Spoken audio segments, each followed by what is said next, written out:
आज का lecture start करते हैं नए सम से। और next term is right journal entries in the following transactions in the books of Sahajanand. देखो यहाँ पे हमारा हेडिंग कौन से नेम से आएगा, सहजानंद के नेम से, क्योंकि सहजानंद की बुक्स में आपको सारे एंट्रीज करनी है। क्लियर? चलो पहले हेडिंग डाल देंगे जर्नल एंट्री ऑफ सहजानंद, फिर ऐसे कॉलम बना देंगे date, particular, LF, debit rupees and credit rupees. Clear? चलो डेट देखते, डेट कौन सी है, 2020 मार्च 1 डाल देंगे, 2020 मार्च 1। देखो यहाँ पे दूसरा कोई मंथ नहीं है, कोई ईयर नहीं है, सिर्फ मार्च के ही सारे ट्रांजेक्शन्स है, तो फिर एक ही बार डालेंगे फर्स्ट। ट्रांजेक्शन रीड करते हैं। Goods of rupees 10,000 is withdrawn from business for personal use। देखो स्टार्टिंग से इधर क्या हो गया है, विथड्रॉ, यानी जो बिजनेसमैन था उसने खुद के पर्सनल यूज के लिए ये गुड्स ले लिया है। कितने रुपीस का था, 10,000 का। क्लियर? यानी बिजनेस में से गुड्स गया। वापिस इधर हम लोग लिख देंगे कि if it come then we will debit it and if it goes out then we will credit it। ये रूल आप जब भी ये क्वेश्चन लिखो या फिर टेस्ट में लिखो, कहीं पे भी लिखो, पहले ये रूल लिख लेना है, ताकि आपको पता चले कि बिजनेस के अंदर क्या आ रहा है और क्या जा रहा है, तो हमको डेबिट करना है कि क्रेडिट करना है। क्लियर?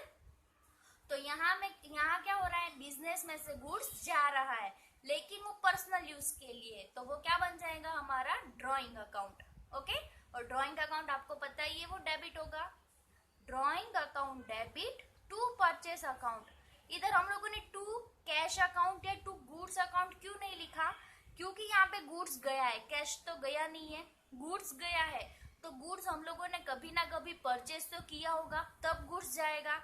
जब हम लोग गुड्स लाए होंगे बिजनेस में, तब हम उसको परचेस किया होगा हम लोगों ने, लेकिन अब वो गुड्स जा रहा है, यानी परचेस किया हुआ गुड्स जा रहा है, इसलिए इधर हम लोग लिखेंगे परचेस अकाउंट, गुड्स अकाउंट नहीं लिखना है आप लोगों को।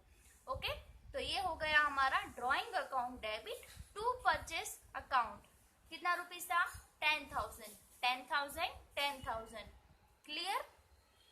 फिर हमारा थर्ड डेट का transaction, goods of rupees 700 destroy by fire. यानी हमारा जो गुड्स था, हम लोगों ने जो परचेस किया हुआ था, हम लोगों ने अपने फॉर्म में या फैक्ट्री में या शॉप में कहीं पे भी रखा था, और वो फायर की वजह से वो पूरा डिस्ट्रॉय हो गया है, तो ये वन टाइप ऑफ हमारा लॉस हो गया। ये ट्रांजेक्शन आई थिंक आगे भी आ चुका है, तो आपको पता ही होगा, यानी वो लॉस हो गया हमारा।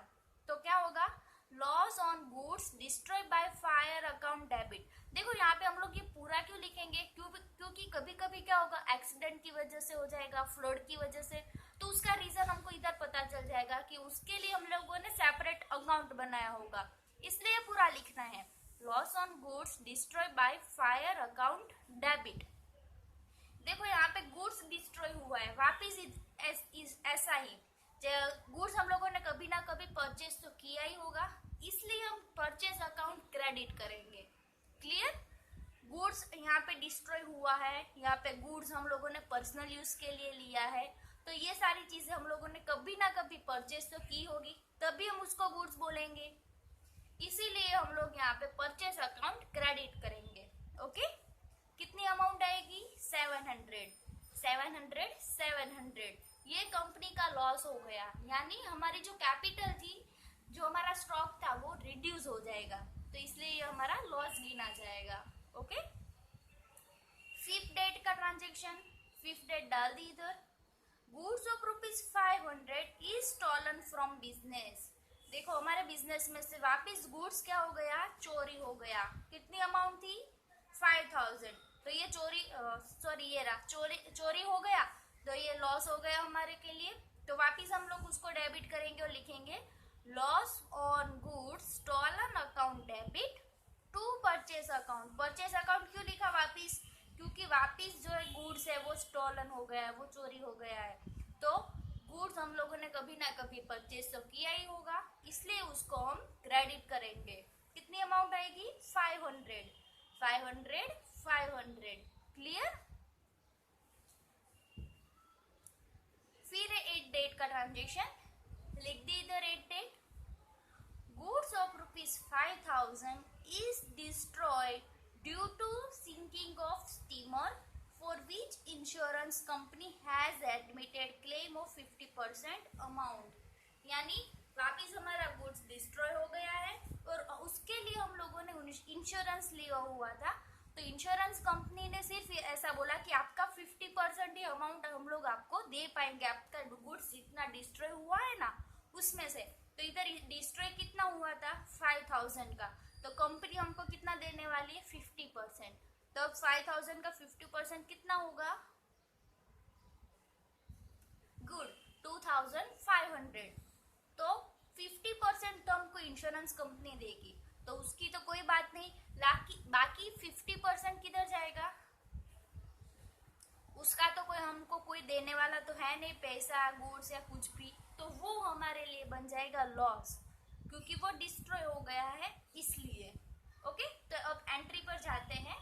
देखो पहला क्या लिखा है, इंश्योरेंस कंपनी अकाउंट डेबिट 2,500, क्योंकि इतना कंपनी ने हमको दिया है पैसा, यानी कि हमारे पास पैसे आए, तो if it come then we will debit it, यानी हमारे पास पैसे आए, वो कैश से आए चेक से आए वो हमको नहीं पता है, लेकिन हमको इंश्योरेंस कंपनी ने ऐसा बोला है कि 2,500 हम लोग आपको देंगे, तो इधर हम लोगों ने उसको डेबिट कर दिया क्योंकि ये हमारे पास आया है इसलिए। और बाकी का 50% हम क्या गिनेंगे, उसका लॉस, क्योंकि उसका तो हम लोग कुछ नहीं कर सकते, कंपनी वाले तो देने नहीं वाले, उन लोगों ने हाथ ऊपर कर दिए, तो फिर वो क्या बन जाएगा हमारा loss. Loss on goods destroyed due to sinking of steamer account debit. देखो यहाँ पे हम लोगों ने पूरा लिखा था डिस्ट्रॉय बाय फायर, यहाँ पे लिखा है due to sinking of steamer, ऐसे आपको पूरा लिखना ही है कंपलसरी, भले उसके लिए 2 या 3 लाइन चली जाए, लेकिन आपको पूरा लिखना है।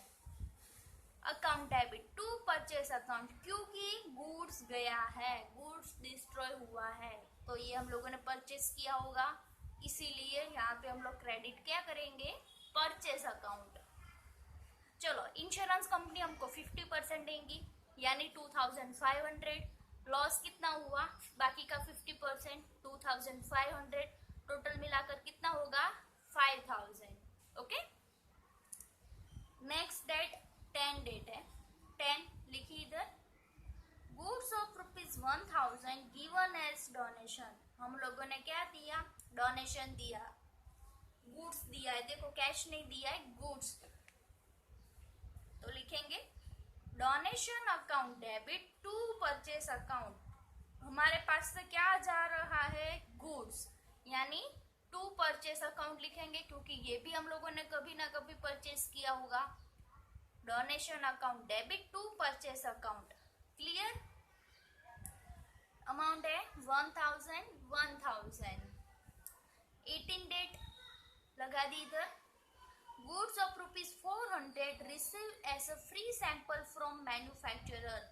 आप लोगों ने देखा होगा कि कभी ना कभी सैंपल्स आते हैं, जो बड़े बड़े दुकान चलाते हैं या फॉर्म चलाते हैं, तो वहाँ पे क्या होता है, जो फैक्ट्री वाले जो प्रोडक्शन करते हैं ना, वहाँ से वो लोग हर एक शॉप पर ऐसे फ्री सैंपल भेजते हैं, ताकि उन लोगों को पता चले कि ये लोग ये चीज़ है वो एक बार इस्तेमाल करें और फिर आगे उनको बल्क में ऑर्डर देना चाहिए कि नहीं, उसके लिए वो फ्री सैंपल देते हैं। तो यहाँ पे भी क्या हुआ है, रिसीव हुआ है, यानी हमको फ्री सैंपल मिला है, यानी यहाँ पे हम लोगों ने कुछ परचेस नहीं किया, कुछ सेल नहीं किया, कोई कैश आया नहीं, कोई कैश गया नहीं, कोई ट्रांजेक्शन नहीं हुआ है, तो ये एक ऐसा ट्रांजेक्शन गिना जाएगा non economic.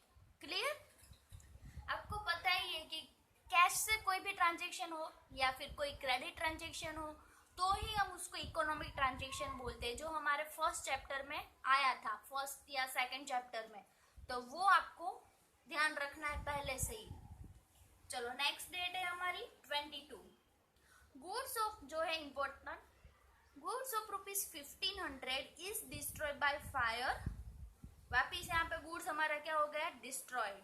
Insurance company has admitted claim of ₹900, ₹200 realise from scrap of this goods, यानी हमारा जो गुड्स 15 1500 का था वो फायर के अंदर डिस्ट्रॉय हो गया है। कंपनी अब हमको कितना देने वाली है 900, और बाकी का जो भंगार था ना, जो हमारा जो डिस्ट्रॉय हो गया था उसमें से हम लोगों ने भंगार बेचा तो उसमें से हमको 200 मिले। लेकिन अब टोटल करो तो 1500 होता है क्या? देखो 900 प्लस 200 यानी 1100। तो यहाँ पे टोटल आपको पता ही है सेम होना चाहिए। टोटल गुड्स हमारा 1500 का गया, 900 कंपनी देने वाली है और 200 हमारी स्क्रैप हो गई, यानी वो भंगार की प्राइस हो गई, तो 1100 हुए। तो बाकी के 400 गए किधर? वेरी गुड, बाकी के जो 400 है वो हमारा लॉस हो गया, क्योंकि उसमें तो कोई कंपनी नहीं देने वाली है, कोई हमारी स्क्रैप नहीं होने वाली, कुछ भी नहीं होने वाला है। तो जो 400 हुआ वो हमारा लॉस हो गया। क्लियर? चलो एंट्री पर आ जाते हैं। Insurance company account debit. देखो यहाँ पे दूसरी उंगली, वहां पे देखो कितना प्राइस है वहां की 900। इंश्योरेंस कंपनी हमको 900 देने वाले हैं। फिर है कैश अकाउंट डेबिट, यानी जो वो हमारी हो गई थी स्क्रैप वैल्यू, वो है हमारे 200। और loss on goods destroyed by fire account debit 400। दोनों का टोटल करो और 1500 में से माइनस करो तो जितना बचे वो हो गया हमारा लॉस। कितना लॉस हुआ? 400 का। टू परचेस अकाउंट कितना होगा हमारा टोटल? 1500, क्योंकि इतना गुड्स हमारे पास से गया है तो वो हमारा हो जाएगा क्रेडिट। और गुड्स गया है तो उसको हम लोगों ने परचेस किया होगा, इसलिए इधर लिखा है हम लोगों ने टू परचेस अकाउंट। 1500 हो जाएगा हमारा टोटल। क्लियर? और लास्ट डेट है हमारी 30। Goods of ₹1000 destroy in rain which is sold for ₹500। देखो हमारा डिस्ट्रॉय हो गया था, बारिश आई तो बारिश में हमारा जो गुड्स था वो डिस्ट्रॉय हो गया, तो वो 1000 का गुड्स था और उसको हम लोगों ने कितने में सेल कर दिया? 500 में। तो अभी लॉस कितना हुआ हमारा? 500 का। चलो एंट्री लिखेंगे। Cash account debit, loss on goods destroy in rain account debit. देखो कैश अकाउंट क्यों? क्योंकि ये चीज है वो हम लोगों ने सेल कर दी तो इतनी अमाउंट तो हमारे पास आ गई, लेकिन बाकी का जो लॉस हुआ 1000 में से 500 माइनस करो तो कितना बचेगा? 500। तो ये क्या हो गया हमारा? लॉस, क्योंकि रेन की वजह से वो डिस्ट्रॉय हो गया था इसलिए। तो वो हो गया हमारा loss on goods destroy in rain account debit to purchase account. कितना हो जाएगा? 1000। क्लियर? चलो अब कोई है नहीं यहाँ पे ट्रांजेक्शन, तो हम टोटल लगा देंगे। कैसे ले लो हाथ में, जब भी अकाउंट का लेक्चर हो कैलसी तो आपको साथ में ही लेकर बैठना है। चलो 10,000, 700, 500, 2,500, 2,500, 1,000, 900, 200, 400 एंड 500 एंड 500। तो ये सारा यहाँ तक हो गया हमारा डेबिट का टोटल। कितना आएगा? 19,700। क्लियर? अब हम लोग करेंगे क्रेडिट का टोटल। 10,000, 700, 1,500, 5,000, 1,000, 1,500 एंड 1,000। तो यहाँ का भी टोटल कितना आया? 19,700। तो फिर आपका जो आंसर है वो 90% राइट हो सकता है, क्योंकि दोनों का टोटल है वो आपका सेम आया है इसलिए। ओके।